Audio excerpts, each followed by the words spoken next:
तो दोस्तों नमस्कार, मैं हूं अनिल और रेसलिंग सुपर धमाल में आपका स्वागत है। तो दोस्तों WWE में bad blood premium live event की जोर शोर से तैयारियां चल रही हैं। फैंस इस शो को लेकर काफी ज्यादा उत्साहित हैं। रेसलमेनिया 40 के बाद पहली बार रोमन रेंस भी इन रिंग एक्शन में नजर आने वाले हैं। वो कोडी रोड्स के साथ मिलकर जेकब फाटू और सोलो सिकोआ का सामना करेंगे। रिपोर्ट सामने आई है कि बैड ब्लड में ड्रू मैकिंटायर और CM पंक के बीच होने वाला हेल इन अ सेल मुकाबला मेन इवेंट होगा। ऐसे में इस वीडियो में हम उन 3 बड़े कारणों के बारे में और नुकसान के बारे में बात करेंगे जो रोमन रेंस को बैड ब्लड का मेन इवेंट नहीं करने से WWE को हो सकते हैं। इसलिए वीडियो के अंत तक बने रहें और अगर आप चैनल पर नए हैं चैनल को सब्सक्राइब करें और अगर आप पुराने हैं तो चैनल को सब्सक्राइब करने के बाद ऑल पर क्लिक करें ताकि जो भी वीडियो इस चैनल से निकले सीधे आपके पास नोटिफिकेशन उसकी चली जाए। तो चलिए दोस्तों वीडियो को शुरू करते हैं। बात करते हैं सबसे पहले नुकसान का। रोमन रेंस WWE में वापसी के बाद पहला मुकाबला मेन इवेंट में लड़ना डिजर्व करते हैं। जी हां दोस्तों, पिछले 4 सालों में रोमन रेंस के लगभग सभी मुकाबले मेन इवेंट में ही हुए हैं। एक तरह से कहा जाए तो उन्हें इसकी आदत सी है। रेसलमेनिया 40 के दोनों दिन भी वे मेन इवेंट का हिस्सा रहे थे। वापसी के बाद रोमन रेंस का पहला मुकाबला मेन इवेंट में होना तो बनता है, लेकिन उन्हें बड़ा झटका लगा है। रोमन रेंस को मेन इवेंट स्टार कहा जाता है, लेकिन बैड ब्लड में यह तमगा उनसे हट जाएगा।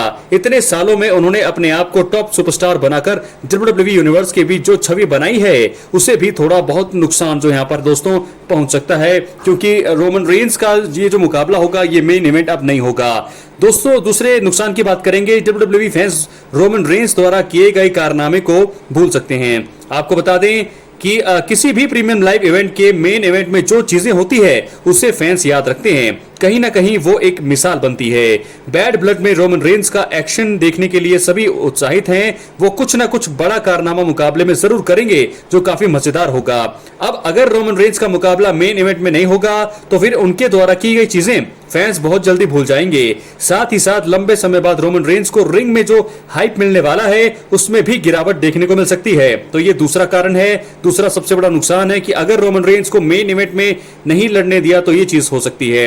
अब हम बात करेंगे तीसरी और आखिरी सबसे बड़ी नुकसान जो WWE को झेलने पड़ सकती है। दोस्तों वो है WWE में चल रही तगड़ी स्टोरी लाइन को लेकर उत्साह कम हो सकता है। जी हां, आपको बता दें कि रोमन रेंस और ब्लड लाइन की स्टोरी लाइन उस समय टॉप पर चल रही है, यानी कि इस समय टॉप पर चल रही है। स्मैकडाउन में हर हफ्ते इस कहानी पर सभी की नजरें टिकी होती हैं। बैड ब्लड के लिए जब टैग टीम मुकाबले का ऐलान हुआ तब फैंस की उत्सुकता और भी ज्यादा बढ़ गई थी। बैड ब्लड में अगर रोमन रेंस का मुकाबला मेन इवेंट में नहीं होगा तो फिर फैंस का उत्साह जो है पूरी तरह से कम हो जाएगा और कम होने की पूरी उम्मीद भी अब लग रही है। WWE को मौजूदा समय में इनकी स्टोरी को और भी ज्यादा हाइप करनी चाहिए, लेकिन प्लान कुछ और ही है। फैंस की दिलचस्पी अगर घटेगी तो इसका सीधा सीधा नुकसान रोमन रेंस और ब्लड लाइन को ही होगा। तो ऐसे में 3 बड़े नुकसान जो रोमन रेंस को WWE बैड ब्लड का मेन इवेंट नहीं करने से हो सकते हैं, वो तीनों ही कारण और तीनों ही नुकसान हमने आपको बता दिए हैं। क्या है आपकी राय? अपनी राय कमेंट बॉक्स में जरूर दें और अगर आप चैनल पर नए हैं चैनल को सब्सक्राइब करें, क्योंकि फ्री है और यहाँ आपको हर प्रकार की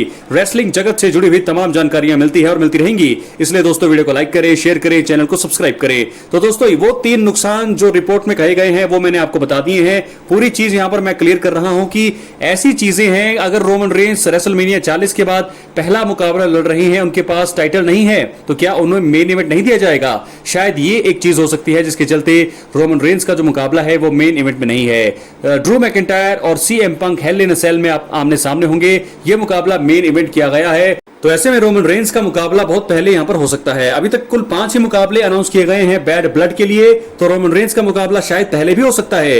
ये चीज दोस्तों हो सकती है क्योंकि कोडी रोड्स इस समय अनडिस्प्यूटेड टाइटल चैंपियन है और ऐसे में बैश इन बर्लिन में भी उनका पहला मुकाबला हुआ था, तो ऐसे में शायद उनका रोमन रेंस के साथ ये शायद बैड ब्लड का पहला मुकाबला रोमन रेंस का ही हो सकता है। क्या है आपकी राय? अपनी राय कमेंट बॉक्स में जरूर दें। मिलते हैं अगली वीडियो में। बहुत बहुत धन्यवाद।